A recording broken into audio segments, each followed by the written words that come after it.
Real estate sector में regulation पर national real estate development council के प्रेसिडेंट नवीन रहेजा से डिटेल में बात की हमारे संवाददाता राजीव रंजन ने। आप भी सुनिए ध्यान से। Real estate regulation and development 2013 के ड्राफ्ट को कैबिनेट ने मंजूरी दे दी है। इस पर बात करने के लिए हमारे साथ नरेडको के प्रेसिडेंट और रहेजा डेवलपर्स के सीएमडी मिस्टर नवीन रहेजा मौजूद हैं।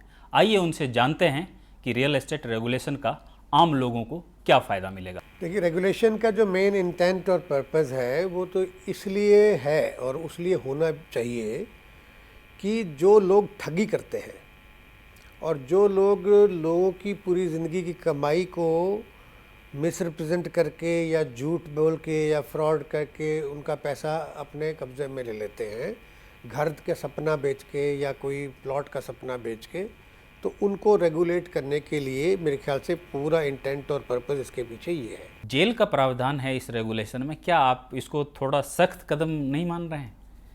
देखिए, जेल का प्राविधान अगर उन लोगों के ऊपर है जो कि ऑलरेडी ओवर रेगुलेटेड हैं, ऑलरेडी जो डेवलपर्स हैं, जो मेन अच्छे डेवलपर्स हैं, जो अच्छा काम करते हैं, वो सारी सैंक्शंस लेके ही काम करते हैं, उनके ऊपर जेल का प्रावधान करना जो है वो मेरे ख्याल से इस बिल के ऊपर बहुत नेगेटिव है। 4000 वर्ग मीटर से छोटे जो डेवलपर्स हैं उनको इससे पूरी तरह बरी कर दिया गया है।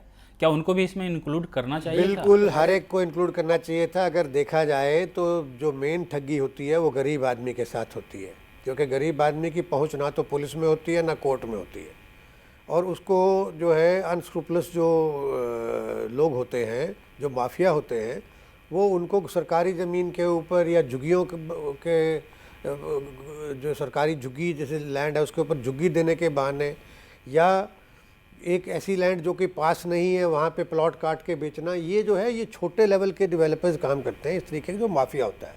अच्छा, एक चीज़ और इसमें बात कही गई है कि आप सुपर बिल्टअप एरिया के नाम पे नहीं बेचेंगे प्रॉपर्टी, इसके लिए आपको सिर्फ कारपेट एरिया ही यूज़ करना पड़ेगा। सही मान रहे हैं, मेरे ख्याल से इसमें कोई गलती नहीं है, लेकिन इसके साथ साथ जो है ये डेवलपर्स के ऊपर डिस्क्रिशनरी होना चाहिए कि वो डिक्लेयर भी कर सकता हो कि भाई मेरा कारपेट एरिया आपके फ्लैट का ही है, लेकिन मैं ग्रॉस एरिया आपको ये दे रहा हूँ क्योंकि मैं इतनी सारी एडिशनल फैसिलिटीज़ भी आपको दे रहा हूँ। अब वो कोई डेवलपर कम फैसिलिटी देगा तो कम से कम एक डिक्लेरेशन उसकी तरफ से आएगी कि ये तो सिर्फ एक फ्लैट तो ठीक है पूरे साइज़ का दे रहा है, लेकिन लिफ्ट लॉबी छोटी सी दे रहा है, लिफ्टें छोटी लगा रहा है, स्टेयरकेस छोटे कर रहा है और फैसिलिटीज़ जो है उनके ऊपर कट कर रहा है, तो इसलिए कि कारपेट एरिया के साथ साथ ग्रॉस एरिया की डिक्लेरेशन भी होनी चाहिए। अच्छा सर, इसके साथ समय सीमा की बात कही गई है कि समय सीमा आपको पहले बताना होगा कि आप फला प्रोजेक्ट कितने समय सीमा में आप पूरा कर रहे हैं। समय में सरकार बांधे, हम बंधने को तैयार हैं, मेरे ख्याल से सब डेवलपर्स बंधने को तैयार हैं, हम भी ये चाहते हैं कि प्रोजेक्ट जल्दी पूरा हो और हम नेक्स्ट प्रोजेक्ट पे चला जाएं, लेकिन प्रोजेक्ट के डिलेज किस कारण से होते हैं? मेनली तो गवर्नमेंट की अपनी प्रॉब्लम जो क्लियरेंसीज होती हैं हमारी और जो आपके जो नॉर्म्स को फॉलोअप करना होता है ड्यूरिंग द कंस्ट्रक्शन, उसके अंदर आके जो बारी बारी प्रॉब्लम्स आती हैं इन बिटवीन और बॉटलनेक्स क्रिएट की जाती हैं, तो वो जिम्मेवारी भी तो फिक्स होना चाहिए। डॉक्यूमेंट की भाषा पे भी बात की गई है कि जो ज़िंदगी भर की कमाई लगा देते हैं लोग मकान खरीदने में, उन्हें जो साइन कराया जाता है बाद में पता चलता है कि उसमें कुछ चीज़ें इधर की उधर हो गई, उतना पढ़ नहीं पाया कंज्यूमर, तो ये डॉक्यूमेंट की भाषा भी रेगुलेटर बोला है कि एक बार मुझसे चेक कराना पड़ेगा। क्या इसमें कोई बुराई नहीं है?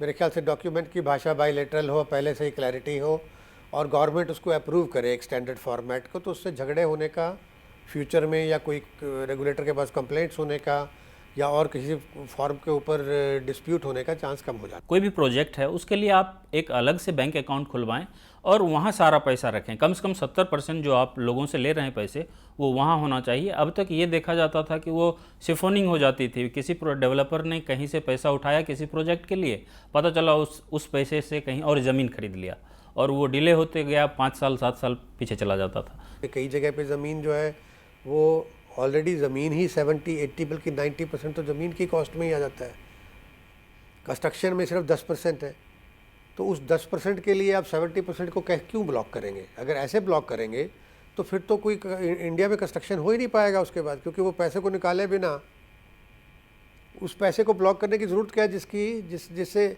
जो कंस्ट्रक्शन के लिए तो 10% चाहिए और आप कह रहे हो 70% ब्लॉक कर लो।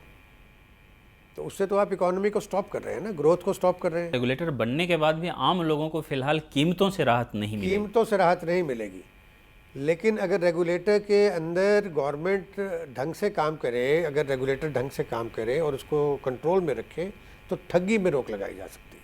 अच्छा, आपको नहीं लगता है कि अभी क्लियरेंस के लिए जैसे 25-50 जगह जाना पड़ता है, तो पहले सरकार को सिंगल विंडो क्लियरेंस करना चाहिए था, उसके बाद रेगुलेटर को लेके आना चाहिए था। मैं ये चाहूँगा कि सिंगल विंडो क्लियरेंस को रेगुलेटर जो है अपना पार्ट बना ले, रेगुलेटर का पार्ट बना दें कि वो रेगुलेटर ये इंश्योर करेगा कि सिंगल विंडो क्लियरेंसेस टाइमलाइंस के साथ गवर्नमेंट को प्रोसेस, किसी भी स्टेट गवर्नमेंट को प्रोसेस को में लाना पड़े। तो ये थे नरेडको के प्रेसिडेंट मिस्टर नवीन रहेजा। इन्होंने तो स्वागत किया है नए रेगुलेटर का। अभी हालांकि एक हडल और है, संसद से इसे पास होना है, लेकिन इनका मानना है कि इसमें कुछ सुधार की अभी भी गुंजाइश है। राजीव रंजन, न्यूज़ 24 दिल्ली। चलिए फिलहाल एक छोटे से ब्रेक के लिए हम रुक रहे हैं, लेकिन ब्रेक के बाद बताएंगे गुड़गांव से सटा सोहना रोड क्यों बन गया है प्रॉपर्टी का हॉट डेस्टिनेशन।